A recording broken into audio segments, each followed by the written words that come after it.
Second के जो 4th semester है उसमें, ठीक है, वो देख सकते हैं अगर आप इंटरेस्टेड हैं तो यूवी स्पेक्ट्रोस्कोपी को देखने में।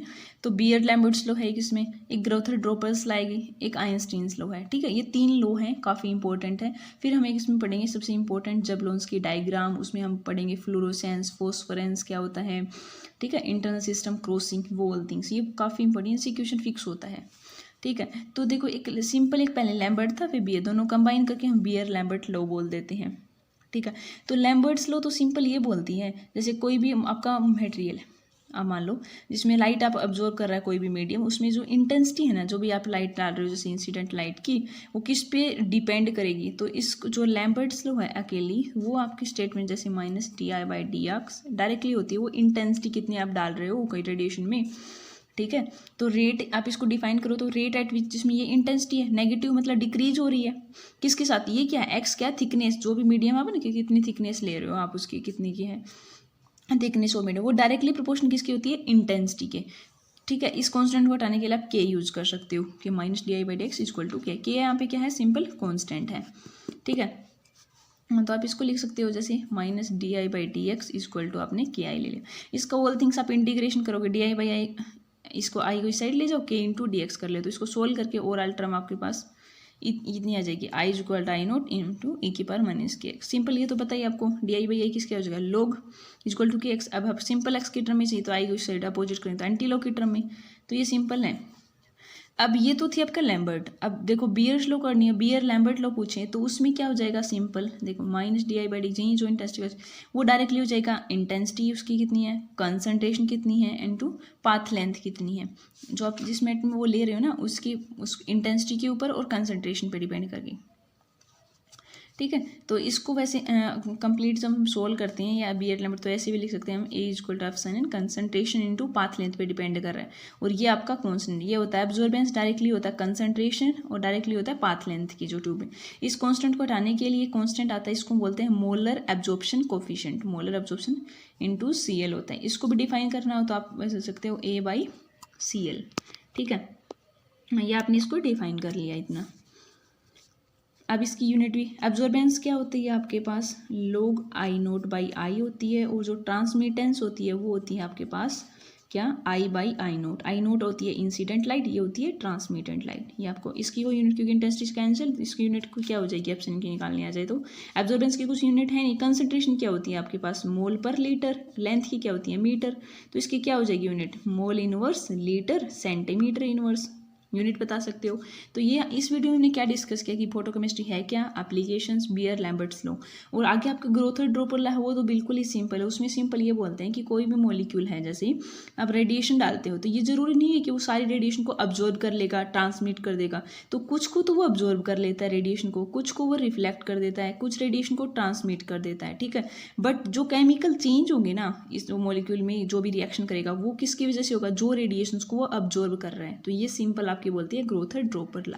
स्टार्क आइंस्टीन लॉ भी बिल्कुल सिंपल है।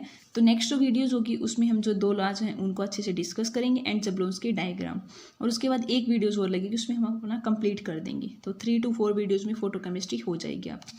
आई होप आपको ये समझ आया होगा। Please do like, share and with BSc final year students जिनको नीड है कंटेंट की, आपको समझ आ रहा हो तो thanks for watching my channel.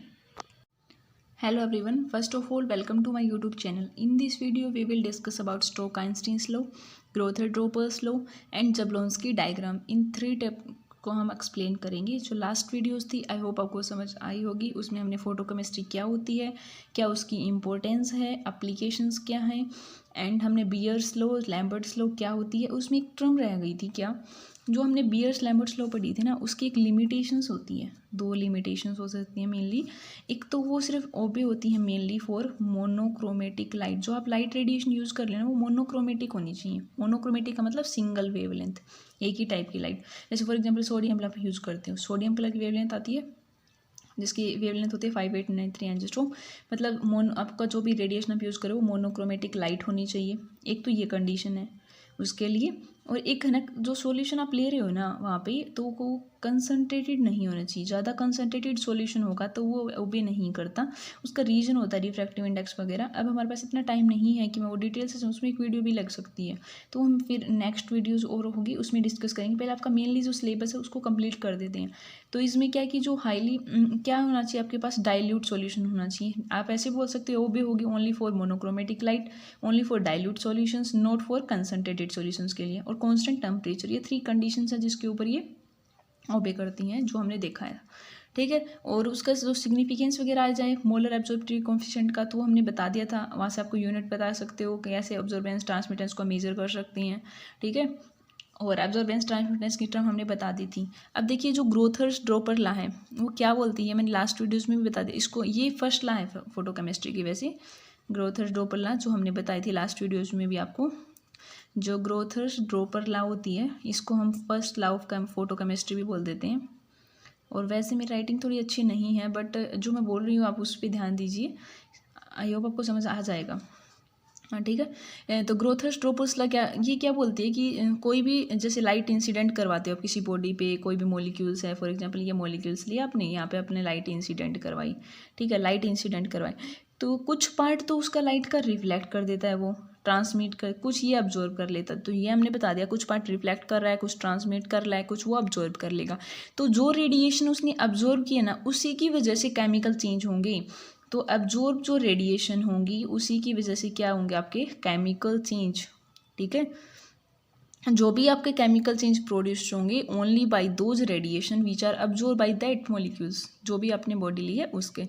तो इसमें यही बोलती है आपका ग्रोथर्स ड्रॉपर्स लॉ, ठीक है। और इसमें टर्म पढ़ेंगे आगे वो फॉस्फोरेंस फ्लोरोसेंस जो ब्लोन्स की में देख लेंगे। अब देखो हम पढ़ते हैं हमारा जो स्टार्क आइंस्टीन्स लॉ, ये 2 मार्क्स में डेफिनेशन आ सकती हैं आपकी, इसलिए हम इसको डिस्कस कर रहे हैं। इंपॉर्टेंट भी हैं वैसे ये तीनों लॉ। तो Beer Lambert law already discuss कर चुके हैं, ग्रोथर्स ड्रॉपर्स लॉ भी हमने कर ली। अब देखिए स्टार्क आइंस्टीन्स लॉ क्या बोलती है। ये क्या बोलती है कि कोई भी फोटोकेमिकल रिएक्शन हो रही है, ठीक है, तो हर एक जो भी रिएक्टिंग एटम होगा, कोई भी मॉलिक्यूल है जो एक फोटोन लाइट को अब्जॉर्ब करेगा, वो रिएक्शंस को कोज कर रहा है। जैसे फॉर एग्जांपल आपने एक मॉलिक्यूल ले लो आप, उसने लाइट अब्जॉर्ब करी Hmu, वो कन्वर्ट हो गया A स्टार में, हमने खुद मान लिया A मान लो कुछ में, तो ये आप एक्टिवेट हो गया अब इसने मतलब रिएक्शन को आगे प्रोसीड करने। जैसे हम एक्टिवेशन एनर्जी नहीं बोलते, कोई मॉलिक्यूल को कम से कम कितनी अमाउंट की एनर्जी रिएक्शन को कंप्लीट, तो यहाँ पे सिंपल मॉलिक्यूल ने लाइट को ऑब्जर्व किया, एक्टिवेट हो गया। तो ये सिंपल फोटो जो स्टार्क आइंस्टीन्स लॉ ये बोलती है कि जितने भी रिएक्टिंग एटम हैं, मॉलिक्यूल हैं, वो ऑब्जर्व करेंगे 1 फोटोन ऑफ लाइट, और जिसकी एनर्जी क्या होती है फोटोन की light, you all know Hmu होती है। एंड आपको पता है कि म्यू क्या होता है, C/λ, C speed of light, λ wavelength होती है। एन आवेगी तो एन नंबर है, तो आप इसको ऐसे लिख सकते हो NhC/λ, इतनी एनर्जी।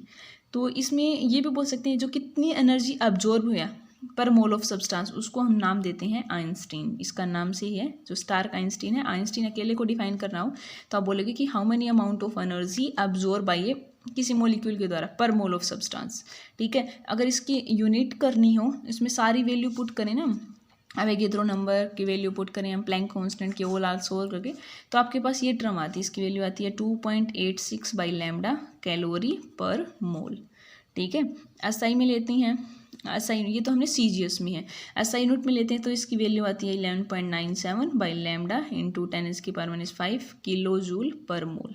तो आप CGS में बता सकते हो और आइंस्टीन इसमें भी बता सकते हो। डेफिनेशन बतानी है और एनर्जी की वैल्यू बतानी है आपको, इतना ही काम आपका। और यहाँ से न्यूमेरिकल भी आ जाते हैं, कई बार सीधा ही पूछ लेते हैं, जैसे calculate the value of Einstein energy, कोई भी रेडिएशन वेवलेंथ दे देंगे आपको, वेवलेंथ की वैल्यू पुट करो, फॉर्मूले में आपका आंसर आ जाएगा। तो ये तो आपकी क्या है, सिंपल तीनों लॉज थी। और इसमें अब हम नेक्स्ट देखते हैं जबलोन्स की डायग्राम। उससे पहले एक टर्म है जैसे क्वांटम यील्ड, उसको भी हम डिस्कस कर लेंगे। वैसे अगर हम बता देते हैं आपको क्या होती है क्वांटम यील्ड, फाई से इसको डिनोट करते हैं, फाई बोलते हो साई अपने अकॉर्डिंग बोल दो आप। तो एक तो ये डिपेंड करती है कि इंटेंसिटी ऑफ रेडिएशन कितनी है, ठीक है, इसको क्वांटम एफिशिएंसी, क्वांटम यील्ड नाम देते हैं। तो ये बोलती है कि कितने नंबर ऑफ मॉलिक्यूल, देखो जो जितने मॉलिक्यूल्स हैं ना वो कितने रिएक्ट कर रहे हैं किसी गिवन टाइम में, उसके बाय में क्या होगा, कितने फोटोन्स अब्जॉर्ब हुए उसी टाइम पे, सेम टाइम पे, ठीक है। तो ऐसे बोल सकते हो कि आपका कितना रेट क्या है केमिकल रिएक्शन का, बाई कितने मॉलिक्यूल्स अब्जॉर्ब कर रहे हैं। तो अगर इसको आपको डिफाइन करना है जैसे फाई को, तो आप क्या बोलोगे, नंबर ऑफ कितने मॉलिक्यूल्स आपके रिएक्ट कर रहे हैं एट टाइम पे, नीचे कितने नंबर ऑफ फोटोन बोल सकते हो या आइंस्टाइन एब्जॉर्ब हो रहे हैं उसी टाइम पे। इसका रेशियो होता है उसको हम 5 बोलते हैं। इसकी वैल्यू 1 भी हो सकती है, लेस देन भी हो सकती है, वो आगे देखते हैं। इसका रीज़न होता है वैसे कि लो क्वांटम यील्ड क्यों होती है, हाई क्वांटम यील्ड क्यों होती है, वो हम बाद में डिस्कस करेंगे। पहले हम जबलोन्स की डायग्राम देखते हैं, वो ज़्यादा इंपॉर्टेंट है, आपका पेपर्स में आता भी है। ठीक है, तो सबसे पहले आपको यही पूछने लग जाए कि जबलोन्स की डायग्राम है क्या और क्या उसका फिजिकल सिग्निफिकेंस है, क्यों हम यूज़ करते हैं जबलोन्स की डायग्राम, क्या वो एक्सप्लेन करता है। ठीक है, तो ये थिंग्स आपको पता होनी चाहिए कि क्यों हम यूज़ करते हैं। तो जबलोन्स की डायग्राम में मेनली क्या होता है कि जितने भी जो फोटो फिजिकल जो प्रोसेस हैं, जैसे हमने देखा कि रेडिएशन अब्जॉर्ब कर रही है, तो कुछ उसमें photo physical process, chemical process हो रहे हैं, उनके बारे में आपको रिलेट करता है। ये बताता है कि कितनी लाइट अब्जॉर्ब किया सिस्टम ने, तो उसमें क्या चेंजेज हुए। जैसे हम टर्म पढ़ेंगे यहाँ पे, फ्लोरोसेंस, फॉस्फोरेंस। ठीक है, ये आगे वाली टर्म।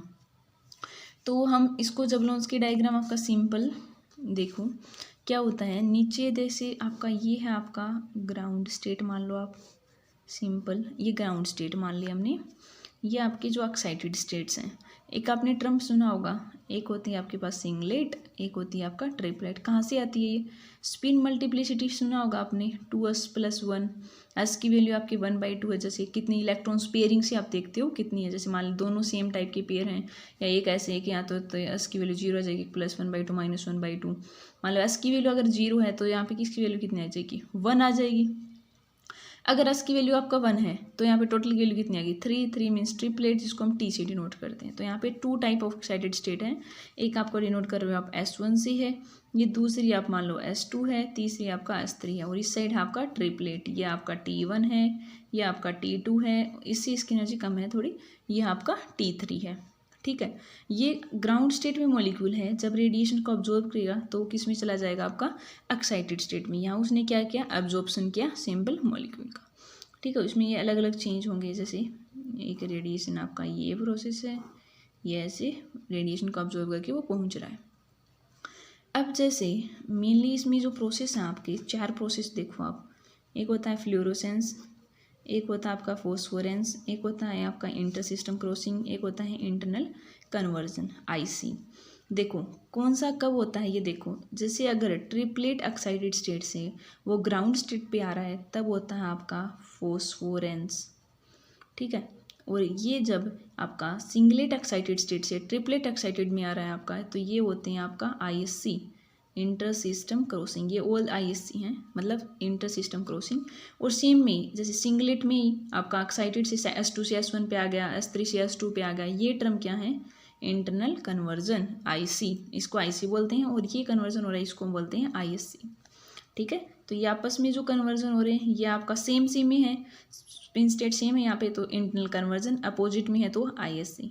और यहाँ से अगर आपका सिंगलेट एक्साइटेड स्टेट से ग्राउंड पे आ रहा है, एनर्जी को एमिट कर रहा है वो, तो यहाँ पे क्या होता है आपका फ्लोरोसेंस। और जो फ्लोरोसेंस होता है उसकी ये बहुत फास्ट होता है, जैसे आपको ऑब्जर्व किया तभी की तभी इतना फास्ट होता है, रेडिएशन एनर्जी की (8 के ऑर्डर का होता है, एमिट करके रेडिएशन को अपने ग्राउंड स्टेट पे आ जाएगा। तो ये तो होता है फ्लोरोसेंस। और फॉस्फोरेंस क्या होता है, इसमें भी वही काम था, एक्साइटेड स्टेट ग्राउंड पे ही आया, बट इसका टाइमिंग थोड़ा ज़्यादा होता है, मीन्स ये स्लो होता है। मान लो आपने रेडिएशन ऑब्जर्व किया, कुछ टाइम के लिए स्टे करेगा, फिर आपका नीचे आएगा। ठीक है, फॉस्फोरेंस जो प्रोसेस होता है वो।